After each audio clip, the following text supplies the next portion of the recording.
Gusto mo na ba talagang i-code yung pinakaunang Java project mo? Kung oo, ito na yun. Tara! Bali ang goal sa video na ito ay una, makapag-code ng unang program, makapag-compile ng code, makapag-run ng Java program, makapag-output ng text, at huli, makapag-output ng marami pang text.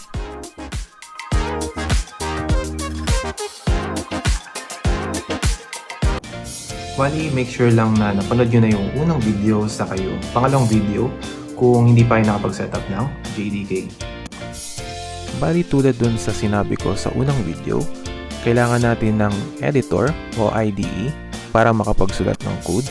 Pero sa ngayon, enough na muna si Notepad ni Windows.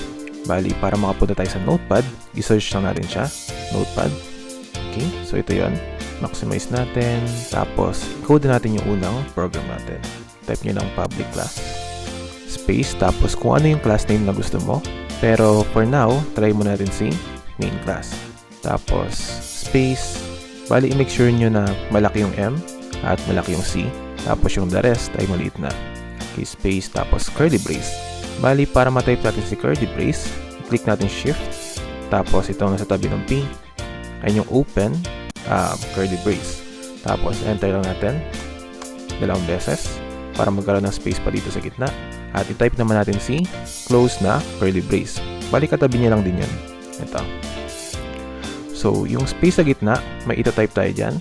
Click mo lang tab, tapos i-type mo public static void main. Tapos sa tabi ng main ay i-type natin yung open and close na parenthesis. Ito yon. Bali pag tinype mo yung yan, 9 sa 0, hindi pa siya lalabas. Kailangan mapindot mo yung shift muna. Shift 9 sa 0, open and close parenthesis. Bali sa loob ni parenthesis, i-type natin string args, string, malaking S, tapos square bracket. Ito yon. So i-click nyo lang tong button na to nang wala yung shift. Open and close na square bracket, space args. Yan, maliit lang. So katabi ng parenthesis, i-type natin yung tulad nito, open and close na curly brace. So mag-space ka muna. Open curly brace, dalawang enter, tab natin, at yung closing na curly brace. So kada merong curly brace, kailangan indented. May at least isang tab. So itong nasa gitna na to ay nasa pagitan na naman ng curly brace. So kailangan may isang indentation dun sa level na to. So ito, i-type lang natin ay system.out.println or println, tapos open and close parenthesis, tapos ito semicolon. So since statement siya, kailangan nagtatapos siya sa semicolon. Sa pagitan ng parenthesis na to ay ilagay natin yung dalawang double quotes. So para mapindot yan ay shift, tapos itong tabi ng enter. So dalawang ganyan, open and close na double quotes. Sa pagitan nito ay i-type lang natin yung hello world. So hello world na may malaking H, malaking W, at may space sa gitna. Ngayon i-save natin itong file na ito. At i-recommend ko na i-save sa documents, pero kahit saan naman siya. So tandaan natin na yung class name natin ay main class. Dapat pareha siya sa file name, main class.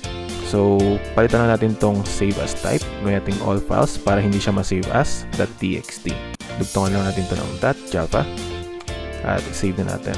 So ngayong na-save na natin, puntahan natin siya. So under siya ng document at makikita natin na na-save siya dito.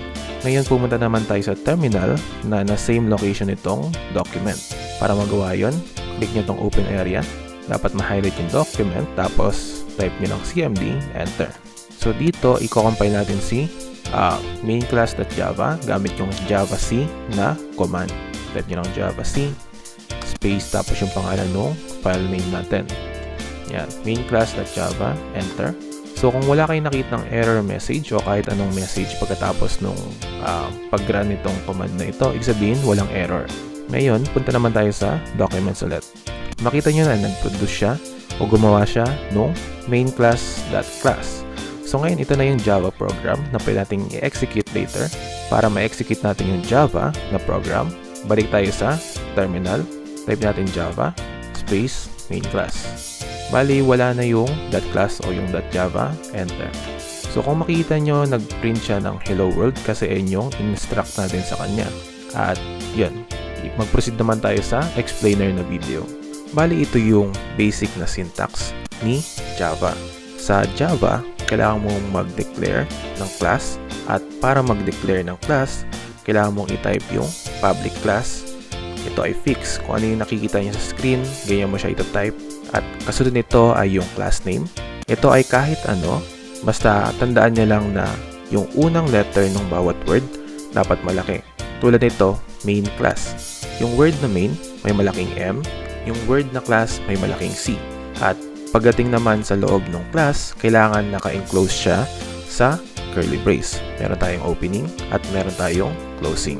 At kung ano man yung naka-enclose sa mga curly braces ay kailangan naka-indent. At pagdating naman sa Java, kailangan meron tayong main method. Ito yun. At ngayon ay i-type nyo lang muna kung ano yung nakikita nyo sa screen, kung paano siya nakasulat, kasi fix talaga siya. Bali, pagdating kasi sa mga program, maraming involved na files at paano malaman ni computer kung saan siya magsisimula. So dito papasok yung main method. At sa loob ng main method natin ay isa-isang iraran ni Java yung kung ano man yung tinype natin o pinrogram natin.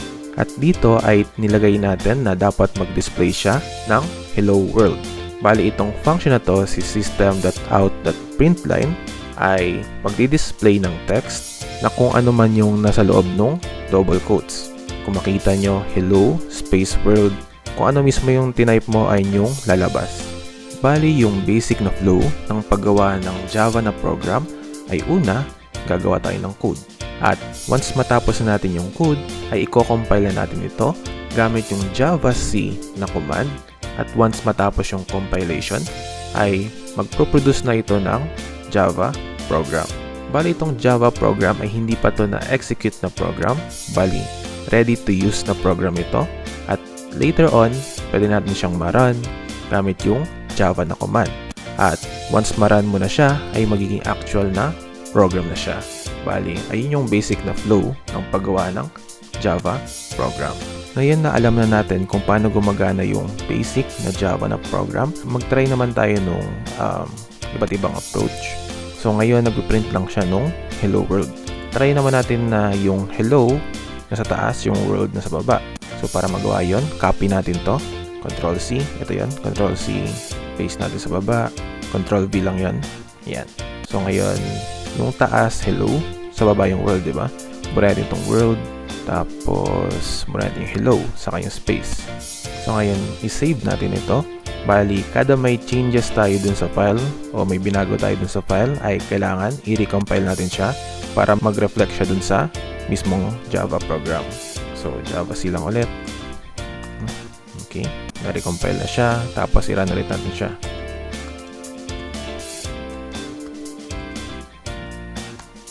Okay, so kung mapapansin nyo, hello, tapos may world. Bali, para mas maintindihan pa natin kung paano gumagana yung program at yung pag-print ng mga text, ay mahalagang tandaan nyo na ang program nag-run siya in sequence. Kung ano man yung in-specify mo o yung instruction mo sa kanya, ay one by one at sunod-sunod niyang gagawin yon. At mahalaga rin na malaman nyo yung concept ng new line. Bali, yung new line, ibig sabihin nun ay dilipat na siya sa next line, which is yung baba, at yung mga next na madi-display na text ay magsisimula na doon. So, paano nga ba siya? I-simulate natin yung unang program. Bali, in-specify natin dito na mag-print siya ng hello world na may space sa gitna nung dalawang text. Bali, ganyan niya rin i-print yung hello world sa console. Kung napansin nyo ay naglagay siya ng new line sa dulo. Bali, kapag may new line, yung mga susunod na i-display mo ay magsimula na sa next row. Para mas maintindihan pa natin ay mag-simulate tayo ng pangalawa pang program. Bali, dito ay sinabihan mo siya na mag-print ng hello, new line, world, new line. Okay? So, hello, ipiprint niya sa console, new line. Tapos magsisimula na siya sa new line o sa next row, ipiprint niya naman yung world. Yan, so pinint niya na yung world, new line. So kung meron man tayong in-specify na i-display niya next, ay magsisimula dun sa third row. Pero since wala tayong in-specify, ay wala na siyang display. Sa ngayon ay basic syntax at pag-display pa lang ng text yung nagawa natin. Pero sa mga susunod na videos o topics ay magiging mas exciting na yun. Bali, uunti-untiin lang natin yung topics o yung complexity nung gagawin nating program para mas ma-absorb niyo yung information. Bali, sa next video ay magtatackle na tayo ng variables at constants. At kung may na-encounter kayong issue sa pag-program nung ginawa natin ngayon ay mag-comment na kayo or PM nyo lang ako. Bale, para mas mai-apply pa natin yung natutunan natin sa topic na ito, ay gagawa tayo ng side quest. Ang side quest ay gumawa ng program na magdi-display nung parang teddy bear na text dun sa baba o dun sa kaliwa na nakikita nyo. Bali, yung sample output sa kanan ay yung mangyayari kapag niran nyo na yung code na ginawa nyo. Sa example ko ay gumawa ako ng side quest 001 na Java class at pag niran niya ito ay lalabas na yung parang teddy bear na text. So, congratulations kasi nakapagsimula tayo mag-code. At kung sa tingin nyo useful itong video na ito, like and share nyo lang para mas marami pang matuto na mga ka-Java. Kung nanonood kayo sa FB account ko ay follow. And kung sa YouTube naman ay subscribe. Ayun lang.